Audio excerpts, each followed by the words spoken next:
Hello বন্ধুরা, সবাই কেমন আছো? আমি আজকে কি নিয়ে চলে এসেছি দেখো, ব্রেড আর জ্যাম। ব্রেড জ্যামের আমি এখানে ব্রেড বানাবো না, জ্যামটা আমি বানাবো। আমার মতো অবস্থা হয়তো অনেক মায়েদেরই হয়ে থাকে। বাচ্চার আবদারে স্ট্রবেরির মতো অন্য কোনো ফল আমরা কিনে থাকি, পরে সেটা আর ভালো না লাগলে সেটা আর খেতে চায় না। তো সেরকমই আমার বাড়িতেও স্ট্রবেরি এসেছিল মেয়ের আবদারে। তো স্ট্রবেরি তার আর ভালো না লাগাতে সেই স্ট্রবেরিটা নষ্ট হবে সেটা দিয়েই আমি বানিয়ে নিলাম জ্যাম। খুব ভালো করে একটু সোডা ওয়াটারে আমি স্ট্রবেরিটাকে 15 মিনিট মতো ভিজিয়ে রেখে খুব ভালো করে 2-3 বার করে আমি জল পাল্টে পাল্টে ধুয়ে নিয়েছি। তারপর স্ট্রবেরিটাকে এরকম ছোট ছোট করে কেটে নিচ্ছি। সব স্ট্রবেরিগুলোকেই আমি এরকমভাবে করে ছোট ছোট করে কেটে নেব। কেটে নেওয়ার পরে আমি এটাকে আরেকবার ভালো পরিষ্কার জলে আরেকবার ধুয়ে নেব। পরিষ্কার জলে ধুয়ে নেওয়ার পরে নিয়ে নিয়েছি একটা কড়াই।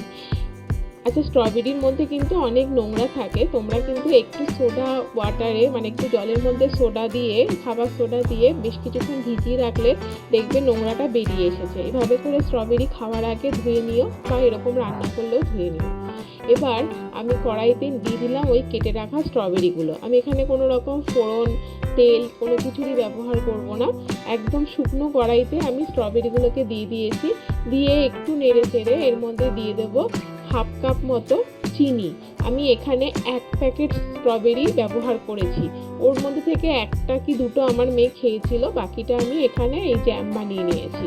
তো এবার দেওয়ার পরে ওর মধ্যে দিয়ে দিয়েছি চিনিটা দেওয়ার পরেই দেখো স্ট্রবেরিটা কিন্তু নরম হয়ে যাচ্ছে আস্তে আস্তে। ওর মধ্যে 1 চিমটি নুনও দিয়ে দিয়েছিলাম। এরকম নরম হয়ে গেলে, পুরো গলে গলে গেলে তারপরে আমি এর মধ্যে দিয়ে দেবো একটু লেবুর রস। লেবুর রসটা দেওয়ার কারণ হচ্ছে যাতে স্ট্রবেরির যেই জ্যামটা তাড়াতাড়ি নষ্ট না হয়।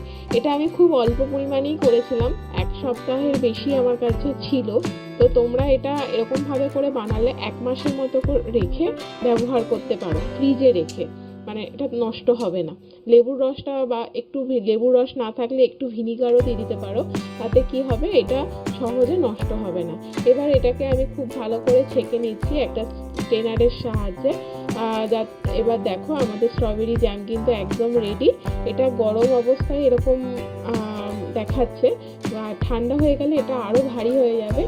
এরকমভাবে তোমরাও কিন্তু যদি কখনো তোমাদের বাড়িতে এরকম ফ্রুটস আসে, সেটা যদি খেতে না চায় এরকমভাবে বানিয়ে দিতে পারো। বাজারের কেনা জ্যামের থেকে অনেক উপকারী এবং অনেক ভালো এরকম একটা জ্যাম তোমরা বানিয়ে খেতে পারো বা বাচ্চাদেরকেও খাওয়াতে পারো। আজ এই পর্যন্ত। সবাই ভালো থেকে সুস্থ থেকো আর সঙ্গে থেকো। টাটা।